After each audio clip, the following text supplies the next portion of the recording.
Welcome back to my kitchen. Today we're making delicate golden fried zucchini with a crisp Parmigiano breadcrumbs coating. And as always, our little community grows one dish, one story, and one memory at a time. These are the ingredients. You will need zucchini that you will slice. You will need some flour. You will need 2 eggs, salt to taste. You'll need coarse breadcrumbs. I use panko. You'll need Parmigiano Reggiano.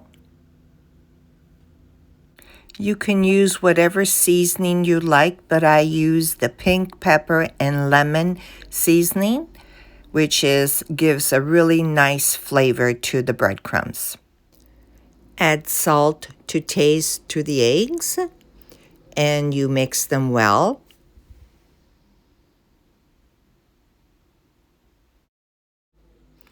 Next, you will prepare your breadcrumbs. You will add your seasoning to the breadcrumbs, as well as the Parmigiano Reggiano, and you will mix it very well because that will be the coating to the zucchini. You will then take your slice of zucchini, dunk it in the flour.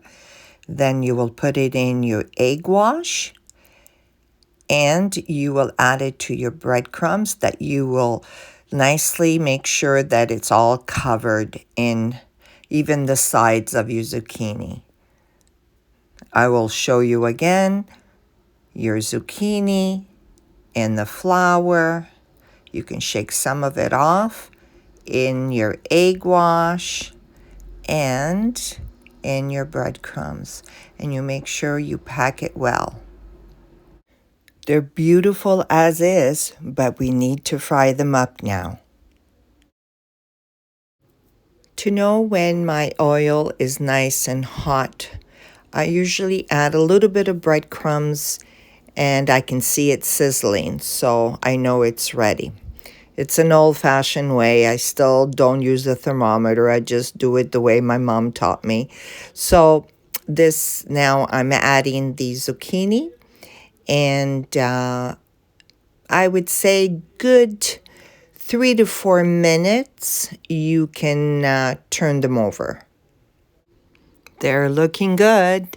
I'm going to be about to turn them over. And there they are. You see how golden they are? They're so perfect. They will be crispy on the outside and tender in the inside. I'm telling you, if you do this recipe, you are going to always do your zucchini this way. Whenever I fry something, I always have a plate with a paper towel so it will absorb some of the oil, and either a plate or even a cookie sheet. This little taste of Italian summer warms my snowy Ottawa winter, and it carries the family traditions I love. If I brought warmth to your table, feel free to subscribe, comment, like, and share. See you in my next recipe.